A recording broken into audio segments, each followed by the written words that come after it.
ایک سنت اللہ کے رسول صلی اللہ علیہ وسلم کی، اگر اس پر ہم لوگ عمل کرتے، جیسا نماز کس کے طریقے کے اوپر؟ اللہ کے رسول کے طریقے کے اوپر۔ روزہ کس کے طریقے کے اوپر کھولتے ہیں آپ؟ اللہ کے رسول کے طریقے کے اوپر۔ داڑھی کی سائز کس کے طریقے کے اوپر؟ اللہ کے رسول کے طریقے کے اوپر، ہے نا؟ اسی طرح اگر ہم لوگ ہماری شادیاں، ہمارے میرجز، ہمارے نکاح اللہ کے رسول کے طریقے کے مطابق کر دیتے تو یقین مانو ہم اس دنیا سے غربت، افلاس، بے روزگاری، سودی قرض، جائیداد کا بکنا، لڑکی کے پیدا ہونے سے پہلے لڑکی کو پیٹ میں قتل کر دینا یا لڑکی کو اس کی پیدائش کو منحوسی سمجھنا، ان تمام لعنتوں کو ہم ختم کر سکتے تھے صرف ایک سنت نکاح کے ذریعے سے۔ پرابلم یہ ہے آج ہم لوگ دیگر تمام سنتوں پر عمل کرنے کے لیے تیار ہے، بات جب شادی کی آ جائے تو نہیں، وہاں نبی کی سنت نہیں چلے گی، وہاں ہمارے رشتہ داروں کا چلن، ہمارے خاندان میں جو ٹرینڈ چل رہا ہے اس کو فالو کرنا ہے۔ پہلی بچی کی شادی ہم نے جیسے کی تھی ویسی چھوٹی بچی کی شادی کرنا ہے، بھائی کے بچے کی شادی جیسے ہوئی ہمارے بچے کی شادی ویسے کرنا ہے۔ تو پتہ کیا چلا؟ عبادات کے دیگر معاملات میں ہمارے لیے آئیڈیل نمونہ سنت رسول ہے، بات شادی کی جب آ جائے نہیں، یا رسول اللہ آپ بازو رہیے، آپ کا طریقہ شادی میں نہیں چل سکتا، یہاں ہمارے لیے ہمارے رشتہ دار عزیز ہے، ہمارے مہمان ہمارے لیے عزیز ہے، خاندان اہم ہے۔ کیا یہ ثبوت نہیں دکھا رہے؟ ہم نہیں دیکھ رہے؟ ساتھیو ایمانداری سے دیکھ لیجئے، ہمارے خاندان میں یا آپ کے خاندان کا محاسبہ کر لیجئے، آپ کے محلے کی لسٹ نکال لیجئے، آپ کے مسجد کے مصلیوں کی فہرست دیکھ لیجئے، خوشی سے واقعی 5 لاکھ 10 لاکھ خرچ کرنے والے کتنے ہیں؟ صرف 5 to 10% ملیں گے آپ کو، یہ بات یاد رکھنا۔ واقعی خوشی سے، بغیر کوئی سودی قرضے لائے کے، بغیر کوئی پراپرٹیز بیچے کے، بغیر کوئی چندے کیے کے، واقعی خوشی سے کتنے لوگ خرچ کر سکتے؟ مشکل سے 5 سے 10% لوگ خرچ کر سکتے ہیں، باقی سارے لوگ نہیں کر سکتے۔ اب یہ 5-10% لوگ جن کو خوشی سے ہے تو جائز ہے، ہاں یہ فتویٰ ہمارے علماء نے دے دیا، اب یہ لوگ واقعی خوشی سے خرچ کر رہے ہیں۔ اب ان کے نتیجے میں کیا ہو رہا ہے؟ ریمائن 90-95% لوگ سود پر شادیاں نہیں کر رہے، آج سود پر قرضے لا کر شادیاں کر رہے، جائیداد بیچ کر شادیاں کر رہے، پراپرٹیز بیچ کر شادیاں کر رہے۔ جس کے پاس بیچنے کے لیے کوئی ایسٹ نہیں ہے، جس کو کوئی سود پر بھی قرضہ نہیں دیتا ہے، وہ کیا کر رہا ہے؟ مسجد میں چندے نہیں کر رہا ہے، مسجد میں بھیک نہیں مانگ رہا ہے۔ بھائی ایک غریب بچی آئی ہے جن کی شادی ہے، چلتے چلتے مدد کرتے جائیے۔ سن رہا ہے نہیں سنا ہے آپ نے؟ کیا آپ نے تاریخ اسلام میں، اللہ کے رسول کی سنت میں، اللہ کے رسول کی زندگی میں، کیا آپ نے کبھی سنا تھا کہ غریب لڑکی کی شادی کے لیے چندہ کیجیے؟ ایک واقعہ آپ نہیں سنیں گے۔ لیکن یہ غریب بچی کی شادی میں مدد، یہ جو ٹاپک آج شروع ہو گیا، اس کی وجہ سے ہو گیا کیا؟ جہیز مانگنے والوں کو اور زیادہ سہولت ہو گئی، جمع کرنے والوں کو اور زیادہ سہولت ہو گئی، اور یہ جہیز کی لعنت ختم ہونی چاہیے۔ چاہیے کا رٹ چل رہا ہے، خالی چاہیے زبان پر تکیہ کلام ہو گیا، لیکن عملی میدان میں کوئی نتیجہ آپ کو نظر نہیں آتا۔ کیوں؟ ایک طرف جہیز نہیں ہونا، جہیز ختم ہو جانا، جہیز کی لعنت مٹ جانا، ایک طرف بیانات چل رہے، دوسری طرف غریب بچی کی شادی میں مدد کیجیے بلکہ چندے بھی چل رہے، تو پھر کیسے مٹے گی یہ لعنت؟ سوچنے کی بات یہ ہے، اللہ کے رسول صلی اللہ علیہ وسلم کی شادیاں، آپ کی بیٹیوں کی شادیاں، آپ کے صحابہ کی شادیاں دیکھ لیجئے، لڑکی کے باپ پر سنگل 1 روپی کا خرچ اسلام میں نہیں رکھا ہے۔ یہ بات مجھے اور آپ کو لے کر جانا ہے یہاں سے۔ اسلام میں لڑکی کی عزت، لڑکی کی عظمت اتنی بلند ہے کہ لڑکی کی شادی کے وقت اس کے باپ پر سنگل 1 روپی کا بھی خرچ اسلام نے نہیں رکھا ہے۔ اتنا سمپل، اتنا سادہ بتا دیا ہے اسلام نے نکاح کو۔ ورنہ آپ خود سوچو، وہ لڑکی اپنے گھر کو، گھر کی یادوں کو چھوڑ کر زندگی بھر کے لیے لڑکے کے پاس آتی ہے نا؟ آنے کے بعد زندگی بھر لڑکے کی خدمت کرنا، دلہے میاں کی خدمت کرنا ہے، ہونے والے بچوں کی تربیت کرنا ہے، دلہے راجا کے والدین کی خدمت کرنا ہے۔ 7 بجے ٹائم پہ چائے نہیں ملی تو سسرے صاحب گالی دے دیتے، 8 بجے ناشتہ نہیں ملا تو ساسو ماں گالی دے دیتے، وقت پر دوائی نہیں ملے تو بھی گالیاں کھانا ہے، دیور کی گاڑی کی چابی بھی بھابھی جان ڈھونڈ کے دینا ہے، آ رہی بیچاری ایک کی بیوی بن کے، لیکن کرے گی کتنے والوں کی غلام اور کام والی بن کر۔ تو سوچنے کی بات یہ ہے ایک لڑکی زندگی بھر کے لیے آپ کے پاس آ رہی ہے، ماں باپ کو گھر کی یادوں کو چھوڑ کر زندگی بھر کے لیے آ رہی ہے. ویکلی کوئی ہالیڈے ہوتا ہے کیا؟ اس کو ہوتا ہے کیا؟ گھر میں آپ کی ماؤں کو، آپ کی بیوی کو ویکلی ہالیڈے نہیں ہوتا ہے. اس کی خدمت کے اعتراف میں منتھلی کوئی پیمنٹ ہوتا ہے کیا؟ ماہانہ کوئی معاوضہ ہوتا ہے؟ نہیں ہوتا ہے. ایئرلی کوئی ریٹائرمنٹ ہوتا ہے؟ ریٹائرمنٹ بھی نہیں ہوتا ہے. تو یار سوچنا کیوں نہیں چاہتے؟ ایک لڑکی اتنی بڑی قربانی دے رہی ہے، اپنے گھر کو، اپنے گھر کی یادوں کو، اپنے والدین کو، سب کچھ چھوڑ کر زندگی بھر کے لیے وہ آپ کے پاس آتی ہے، آپ کی خدمت کرنے کے لیے آتی ہے. ویکلی کوئی ہالیڈے نہیں ہے، منتھلی کوئی پیمنٹ بھی نہیں ہے، ریٹائرمنٹ کے بعد اس کو کوئی چھٹی بھی نہیں ہے. تو اس لڑکی کی عزت تو یہ ہے اس کے باپ کو زیرو بجٹ کا بھی خرچہ کروائے بغیر اس کو لے کر آنا کہ انکل آپ کی لڑکی زندگی بھر کے لیے میرے گھر آ رہی ہے، اس کا میرے گھر آنا ہی سب سے بڑا جہیز ہے. آپ کی جو لڑکی میری زندگی میں آ رہی نا، ان کا آنا ہی انہوں خود جہیز ہے میرے لیے. اب ان کے ساتھ مزید کچھ سامان دینے کی بات کر کے ان کی اہمیت کو کم مت کرو. کوئی دلہا بولتا، آج کوئی دلہا بات کرتا نہیں، کیوں بات کرتے ہو؟ اوپر سے ڈرامے کر دیتے. میرے کو نہیں معلوم بھائی، ہمارے ابا جان بات کر لی جو بھی ہے. بابا کو جا کر پوچھو، بیٹے کے اوپر ڈھکل لیتے. نہیں معلوم جمیل بھائی، بچے کی مرضی چل رہی پوری.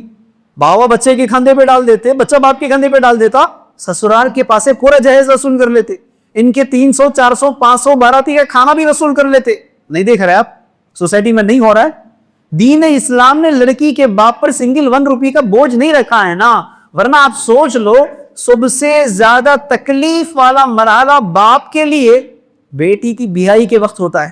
کسی بھی بات میں جا کر پوچھ لیجیے، اگرچہ کہ اس کی آنکھوں سے آنسو زیادہ نہیں نکلتے ہیں، لیکن وہ دل سے کتنا روتا ہے. 25 سال جس بیٹی کی تربیت کیا تھا، پھول کی طرح جس بچی کو سنبھالا تھا، آج اس بچی کو کسی کے حوالے زندگی بھر کے لیے کرنا پڑ رہا ہے. اس کے باوجود بھی کرنے کے لیے تیار ہوتا ہے. ایسے باپ کو، ایسے سسرے کو بدلے میں ریٹرن گفٹ تمہیں دینا چاہیے تھا، ایسے سسرے کو فیلیسیٹیٹ کرنا چاہیے تھا. لیکن ہم وہ بے غیرت خون کہلا رہے ہیں. آج لڑکی کے باپ کو لڑکی پیدا کرنے کا جرمانہ وصول کرنا چاہتے ہیں. لڑکی پیدا کیا ہے نا، چلو ٹھیک ہے 5 لاکھ روپے دیجیے. لڑکی پیدا کیا ہے نا، ٹھیک ہے ہمارے 500 مہمانوں کا کھانا دینا پڑے گا. اچھا لڑکی پیدا کیا ہے نا، چلو ہمارے لیے پلسر گاڑی، ابھی تو پلسر چلے گیا نا، ابھی تو رائل انفیلڈ آ گیا، یا نہیں تو ڈیوک 300 آ گیا، ہم کو تو وہ گاڑی دینا پڑے گا. نہیں دیکھ رہے یار، اس سے زیادہ ذلت والی بات اور کیا ہو سکتی لڑکے کے لیے؟ سوچو آپ. لڑکے سے بھی زیادہ لڑکے کے والدین کی ذلت کی بات ہے. یہ جملہ یاد رکھو اچھی طرح. لڑکے سے بھی زیادہ لڑکے کے والدین کے لیے ذلت کی بات ہے. ورنہ 25 سال آپ کا بیٹا جس پلنگ پر سویا تھا، کیا اس پر بہو کے لیے جگہ نہیں ہے؟ 25 سال آپ کا بیٹا جس آئینے میں چہرہ دیکھ رہا تھا، کیا اس میں بہو کے لیے جگہ نہیں ہے؟ 25 سال جس واشنگ مشین میں آپ کے بچے کے کپڑے دھل رہے تھے، کیا اس میں بہو کے لیے جگہ نہیں تھے؟ 25 سال سے جن کروکریز کا استعمال ہو رہا تھا، کیا اس میں بہو کے لیے جگہ نہیں ہے؟ یہ تو باپ کے لیے ذلت کی بات ہے، اس دلہے کے باپ کے لیے، کہ 25 سال وہ کھلاتا ہے، وہ پہلاتا ہے، لیکن بات جب اس بچے کی شادی کی آتی ہے تو سسرال والے کپڑے بنائیں گے، سسرال والے پلنگ دے دیں گے، سسرال والے گاڑی دے دیں گے، سسرال والے فرنیچر دے دیں گے، سسرال والے کچن کا سامان دے دیں گے. بچے سے زیادہ ڈوب مرنے کا وقت اس کے باپ کے لیے. نہیں دیکھ رہے آپ؟ لیکن غیرت ہماری مر چکی ہے ساتھ. اللہ نے قرآن میں مرد ہونے کا، حاکم ہونے کا جو کمانڈ ہم کو دیا تھا، اس کو ہم نے کھو دیا ہے. اللہ نے کیا کہا؟ الرجال قوامون علی النساء. ہم نے حاکم بنایا ہے، ہم نے کنٹرولر بنایا ہے. کس کو؟ مردوں کو. کس پر؟ نساء، عورتوں پر. عورتوں پر ہم نے تم کو حاکم بنایا، ہم نے کنٹرولر بنایا ہے تم کو. کیوں؟ کس وجہ سے؟ فَبِمَا أَنفَقُوا مِنْ أَمْوَالِهِمْ. مال خرچ کرنے کی وجہ سے تم مرد ہو، مال خرچ کرنے کی وجہ سے تم خوام ہو، مال خرچ کرنے کی وجہ سے تم حاکم ہو. اب تم غور کر لو، شادی کے وقت لڑکی پلنگ لا رہی، لڑکی فرنیچر لے کر آ رہی، لڑکی گاڑی لے کر آ رہی، آپ کے 200 500 مہمانوں کو شادی کا کھانا لڑکی لے کر آ جا رہی. خوام کون بن گئی؟ لڑکی خوام بن گئی. نہیں دیکھ رہی گھروں میں؟ یہی تو وجہ ہے آج ہمارے گھر فیمیل ڈومینیشن سوسائٹی ہو چکے ہیں, ہمارے مکان فیمیل ڈومینیشن ہو گئے. کیوں؟ صاحب خوب وصول کر لیے بیوی کے پاس سے, اب ان کا چلتا گھر میں. اس لیے آپ سنے بھی ہوں گا نا, ایسے جمعہ کا خطبہ سن کے صاحب بہت جذبات میں آ گئے, آ کے بول دیے گھر میں جا کے بیگم کو, بیگم سنو میں فیصلہ کر لیا, اپنے بچے کی شادی پوری سنت کو کرنا ہے اپنے کو. ہاں, بچی والوں سے نہ پلنگ لینا ہے, نہ فرنیچر لینا ہے, نہ پلسر گاڑی لینا ہے, اور نہ شادی کا کھانا لینا ہے. مسجد میں نکاح کر کے بہو کو لے کے آ جائیے. کیا ہوتا مطلب؟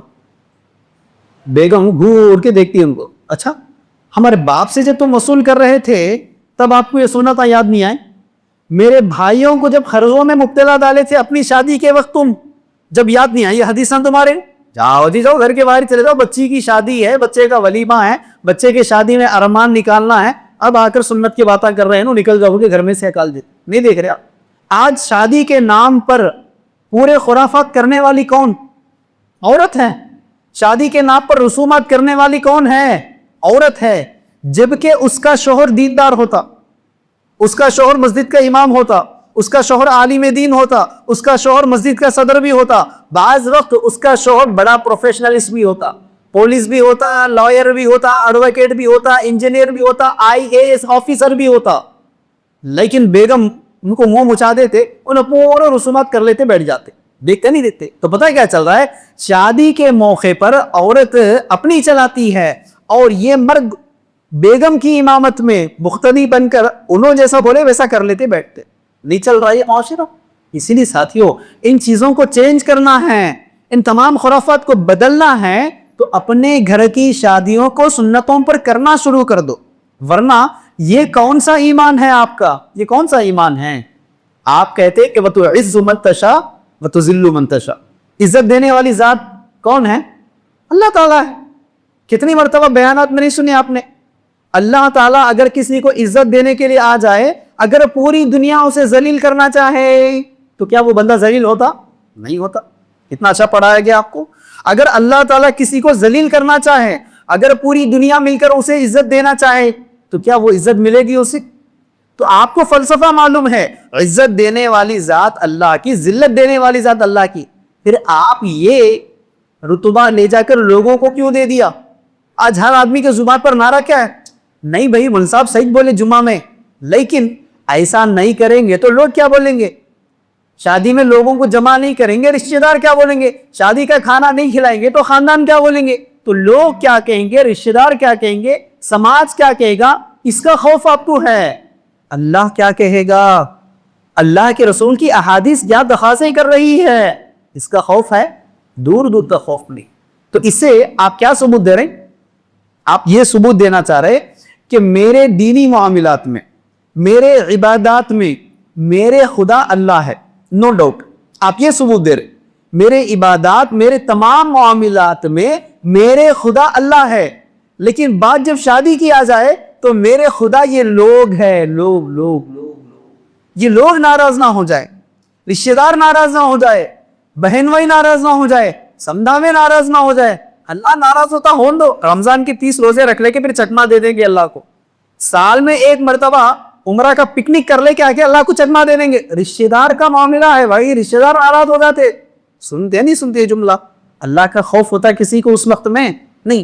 تو سوال یہ ہے, آپ نے کہا عزت دینے والی ذات اللہ کی, تو پھر یہ لوگوں کے اوپر عزت کا رتبہ کیوں دیا؟ یہ لوگ عزت دینے والے ہیں ایسا کیوں سوچ رہے؟ بلکہ لوگ کیا کہیں گے, لوگ کیا کہیں گے, اسی خوف میں آپ پڑے ہوئے رہیں گے. لوگ کیا کہیں گے؟ آخر میں ایک ہی جملہ کہیں گے, انا للہ و انا الیہ راجعون. کب؟ آپ کے مرنے کے بعد. آپ کے مرنے کے بعد کہیں گے انا للہ و انا الیہ راجعون, اس سے ہٹ کر کچھ بھی نہیں کہیں گے. یہ ایک فیئر ہے, یہ ایک خوف ہے جو آپ کو ڈومینیٹ کر رہا ہے بغیر دکھے کے. ورنہ بچپن سے آپ سنتے رہتے نا, بچپن سے اسکول جا کے پڑھ لے بیٹا, ورنہ 4 لوگ کیا بولیں گے؟ اسکول جا کے پڑھ لے کے آ گیا. کچھ تو بھی نوکری کر لے بیٹا, ورنہ 4 لوگ کیا بولیں گے؟ نوکری بھی کر لیا. شادی کر لے بیٹا, ورنہ 4 لوگ کیا بولیں گے؟ شادی بھی کر لیا بیچارہ. بچوں کو کچھ تو بھی پیدا کر بیٹا, ورنہ لوگ کیا بولیں گے؟ پھر بچوں کو بھی پیدا کر دیا. اب زندگی پوری 4 لوگ کیا بولیں گے, 4 لوگ کیا بولیں گے, 4 لوگ کیا بولیں گے. میں اپنی پوری 40 سال کی زندگی میں تلاش کر رہا ہوں, وہ 4 لوگ ملے نہیں آج تک میرے. آپ بھی دیکھ لو, وہ 4 لوگ ملے آپ کو, آپ کی موت آ جاتی ہے وہ 4 لوگ آپ کو نہیں ملیں گے, جبکہ بچپن سے آپ سن رہے 4 لوگ کیا بولیں گے, ایسا نہیں کرے تو 4 لوگ کیا بولیں گے, ویسا کرے تو 4 لوگ کیا بولیں گے, یہ نہیں کرے تو 4 لوگ کیا بولیں گے, وہ نہیں کرے تو 4 لوگ کیا بولیں گے. یہ جملہ تو سن رہے ہیں آپ, لیکن پین پیپر لے کر لکھنا شروع کرو. 4 لوگوں کے نام پتا ہے آپ کو, آپ جانتے وہ 4 لوگ کون ہیں, آپ کو نہیں پتا ہے. لیکن یہ ایک فیئر ہے, ایک خوف ہے, ایک ڈر ہے جو آپ کو کنٹرول کر رہا ہے.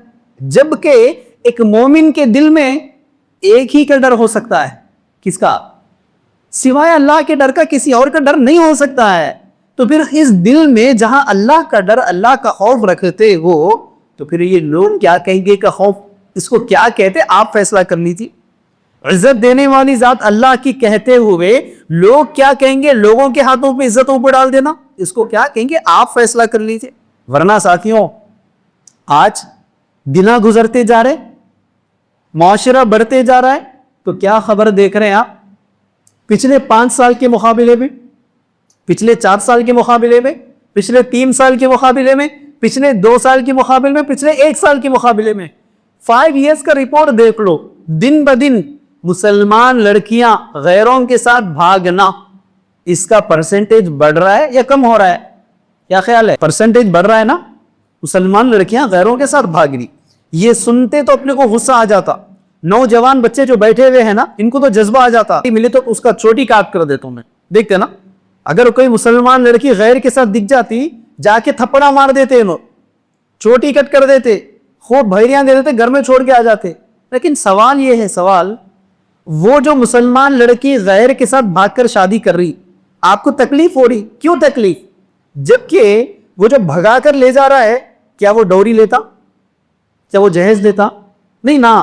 رجسٹر میرج کرنے والا جہیز نہیں لیتا, رجسٹر میرج کرنے والا وہ شادی کا کھانا نہیں لیتا ہے. اس طرح کئی لڑکیوں کو دیکھا گیا, جا کر لڑکی کو پوچھا بھی گیا, لڑکی کو, بہن تم ایک مومنہ خاتون ہو, تم ایک مسلمان ہو, ایک کافر کے نکاح میں کیسے جانا گوارا کرتے ہو, تم ایک مسلمان مومنہ عورت ہونے کے ناطے تم ایک غیر کے نکاح میں, مشرک کے نکاح میں, کافر کے نکاح میں کیسے جا رہی ہو؟ میڈم کا جواب کیا تھا, ہے تو کافر انہیں, لیکن 0 بجٹ پہ شادی کر رہا ہے. چونکہ تمہارے مسلمانوں کے ریٹس بہت زیادہ ہے, میں اتنا افورڈ نہیں کر سکتی. حساب لگا لو, جا کر تھپڑ مارنا آسان ہے, لیکن شادی کرنا آسان ہے. ایک تھپڑ تو مار کے اس کو گھر میں بٹھا کے آ جاتے, لیکن اگر اس کی ماں کہہ دے بیٹا تھپڑ مارنے کے بجائے تم ہی شادی کر لو اس سے, چونکہ وہ جو بھگا کر لے جا رہا تھا نا, اس کو تو کچھ جہیز دینا نہیں پڑا, پلنگ فرنیچر دینا نہیں پڑا, پلسر گاڑی دینا نہیں پڑا, 500 لوگوں کو اس کے باراتی کو شادی کا کھانا دینا نہیں پڑا, شادی کا جوڑا بھی دلانا نہیں پڑا. انہیں چاہ کے لے جا رہا, انہیں شادی کر لے کے لے جا رہا, 1 روپے کا بھی خرچہ نہیں ہو رہا میرے کو, تم کر لو بیٹا. ویسا کوئی مسلمان ہمت کر سکتا, کوئی مسلمان لڑکا تیار ہوتا ہے اس طرح شادی کرنے کے لیے؟ یار جب تم 0 بجٹ پر شادی نہیں کر سکتے تو کیوں روک کرے؟ یقیناً روکنا بھی ہے, چونکہ ہماری غیرت گوارا نہیں کرتی. ہماری مومن عورتیں غیروں کے ساتھ جا رہی ہے, یہ تو برداشت نہیں ہوتا. لیکن حل کیا ہے؟ اگر تمہارے مارنے پیٹنے سے, تمہارے بحریاں لگانے سے کوئی معاشرت چینج ہونے والا نہیں ہے. معاشرے کو چینج کرنا ہے, سوسائٹی کو چینج کرنا ہے, تو پھر تم لوگ تیار ہو جاؤ, لڑکیوں کو 0 بجٹ پر شادی کرو. ان کا باپ لکھپتی کیوں نہ ہو, ان کا باپ کروڑ پتی کیوں نہ ہو, ان کا باپ غریب کیوں نہ ہو, ان کا باپ فقیر کیوں نہ ہو, لڑکی کے باپ کا سنگل 1 روپی کا خرچہ نہ ہو. بالخصوص لڑکی کے باپ سے شادی کا کھانا وصول کیے بغیر, بارات کا کھانا وصول کیے بغیر, جہاں لڑکے والے ان کے رشتہ داروں کو لے کر جاتے لڑکی کے گھر پہ, لڑکی کا باپ ان کو کھانا کھلاتا. یہ کھانے کے بغیر شادی کرو, پھر 5 سال اس کے اوپر کام کرو, اس تحریک کو لے کر اپنے اپنے علاقے میں, اپنے اپنے خاندان میں, اپنے اپنے معاشرے میں, اپنے ایریے میں اویئرنیس پیدا کرو. گھر گھر گلی گلی جا کر اویئرنیس پیدا کرو, کالجز کو جا کر اویئرنیس پیدا کرو, ہر ایریے سے بچوں کو تیار کرو سنتوں پر شادی کرنے کے لیے. کیوں بھاگے گی مسلمان لڑکیاں, کیوں بھاگے گی؟ آج کئی لڑکیاں باضابطہ اس وجہ سے بھاگ رہی ہے کہ میرا باپ 5 لاکھ افورڈ نہیں کر سکتا. بالخصوص جس گھر میں 3 4 بہنیں ہیں, وہاں تو لڑکی دیکھ رہی ہے, بڑی آپا کی شادی میں ابا جان اپنا جائیداد بیچ دی, دوسری آپا کی شادی میں ابا جان کیا کرے, سود پر قرضہ لا کر شادی کر دیے. تیسری بہن کی شادی کے لیے تو چندے کر کے بھیک مانگ کر شادی کرے. اب میری شادی کیسے کریں گے؟ نہیں، اس بار میرے باپ کو میں ذلیل نہیں کروں گی، بہتر ہے میں خود کسی کے ساتھ بھاگ جاؤں گی. کتنے مقامات پر نہیں ہو رہا ہے، کتنے علاقوں میں نہیں ہو رہا ہے. تو ساتھیوں، اگر اپنے قوم کی تقدیر کو بدلنا ہے تو تم سنت پر نکاح کرنے کے لیے تیار ہو جاؤ، بلکہ خود کو مرد کہلواؤ. میں نہیں کہہ رہا ہوں نا، قرآن کہہ رہا ہے الرجال قوامون علی النساء. مرد وہ ہے جو عورت پر مال خرچ کرے، مرد وہ ہے جو عورت پر اپنا پیسہ خرچ کرے، وہ مرد وہ حاکم ہوگا. اسی لیے ساتھیوں، آج کے بعد فیصلہ کر کر اٹھیے، جس کسی کی بھی شادی کرنی ہے، یا باپ ہے سرپرست ہے بچے کی شادی کرنا ہے، تو لڑکی کے باپ پر سنگل 1 روپی کا خرچ، یاد رکھیے بیڈ دور کی بات ہے، بیڈ شیٹ لینا جائز نہیں ہے. شادی کا کھانا تو دور کی بات ہے، اپنے مہمانوں کو خوشی کے نام پر بھی لے جا کر کھانا کھانا جائز نہیں ہے. علماء نے فتاوے فراہم کر کے دے دیے، قیامت کے دن گواہی دے دیں گے، اللہ کے پاس جواب دینا ہے ہم کو بھی، کیونکہ ان کے نتیجے میں 5-10% مالداروں کا فائدہ ہوا. ریمائن 95% لوگ سود پر قرضے لا رہے، جائیداد بیچ کر شادیاں کر رہے، پراپرٹیز بیچ کر شادیاں کر رہے. نہیں دیکھ رہے گھر پہ اگر آپ کے مہینے کے 10 رخے آتے ہیں، آپ کو خود پتا ہے. بلکہ بسا اوقات فنکشن ہال میں جا کر کھانا کھاتے ہوئے بازو والے دوست سے آپ خود بولتے نا، جبار بھائی اتنا خرچ کرنے کی کیا ضرورت تھی جی، اس کی حیثیت نہیں تھی نا، خالی دکھاوے پہ چلے گا. بولتے نہیں بولتے آپ، الفاظ ادا کر کے بول دیتے اس کو. لیکن ساتھیوں، غور کرنا نہیں چاہ رہے آپ کہ آپ جس دستر پر بیٹھ کر کھانا کھا رہے، جس دستر پر بیٹھ کر جس کو تانے دے رہے، وہ آدمی سود پر قرض والا ہے، آپ کو معلوم ہے. اس کے باوجود بھی آپ دعوت قبول کر رہے ہیں. اسی لیے ساتھیوں، آج پہلا فیصلہ یہ کر کر اٹھو، جب کبھی بھی شادی کرنا ہے، لڑکی کے باپ پر سنگل 1 روپی کا خرچہ کروائے بغیر شادی کرنا ہے. دوسرا فیصلہ یہ کر کر اٹھیے، جو کوئی تمہارے پاس ایسا ویڈنگ انویٹیشن لے کر آئے، چاہے ویڈنگ کارڈ لانے والے آپ کے دوست کیوں نہ ہو، آپ کے سگے بھائی کیوں نہ ہو، آپ کے کتنے ہی قریبی رشتہ دار کیوں نہ ہو، ویڈنگ کارڈ لانے والے سے کہیے بھائی میں معافی چاہوں گا، میں معذرت چاہوں گا، آپ سے دوستی برقرار ہے، رشتہ برقرار ہے، کل آپ کے گھر آؤں گا، پرسوں میں آپ کے گھر آؤں گا، لیکن اس دعوت میں نہیں آؤں گا، چونکہ اس دعوت میں آپ نے سارے خاندان کو بلایا، سارے رشتہ داروں کو بلایا، لیکن اللہ کے رسول کے طریقے کو آپ نے نہیں بلایا. کیا اللہ کے رسول کے طریقے کو آپ نے نہیں بلایا؟ جس نکاح میں آپ نے رسول کے طریقے کو بائیکاٹ کر کے سماج کے مطابق جو دعوت آپ کر رہے، جو شادی آپ کر رہے، اس میں شرکت کرنے کی جو دعوت مجھے دے رہے ہیں آپ، اس میں شرکت نہیں کر سکتا، مجھے معاف کر دو. رشتہ برقرار ہے، دوستی برقرار ہے، پارٹنرشپ برقرار ہے، لیکن دعوت میں نہیں آؤں گا، یہ جملہ آپ کو کہنا ہے ساتھیوں. بس تو میری آواز سے آواز ملا دے، بس تو میری آواز سے آواز ملا دے، پھر دیکھ کہ اس شہر میں کیا ہو نہیں سکتا. اللہ رب العالمین سے دعا ہے، اے پروردگارہ، جو کچھ کہا اور سنا گیا ہے، کہنے اور سننے والوں کو ان تمام باتوں پر عمل کرنے کی توفیق عطا فرما. ہم تمام کو ہماری شادیاں سنتوں پر کرنے کی توفیق عطا فرما. جو شادی تیرے نبی کے طریقے پر نہیں کرتے، ان کے شادیوں کا بائیکاٹ کرنے کی توفیق عطا فرما. جب تک ہمیں اس دنیا میں زندہ رکھ کہ میرے پروردگار ہمیں صحیح اسلام پر عمل کرنے کی توفیق عطا فرما. خاتمہ ایمان بالخیر ہو. وآخر دعوانا ان الحمدللہ رب العالمین.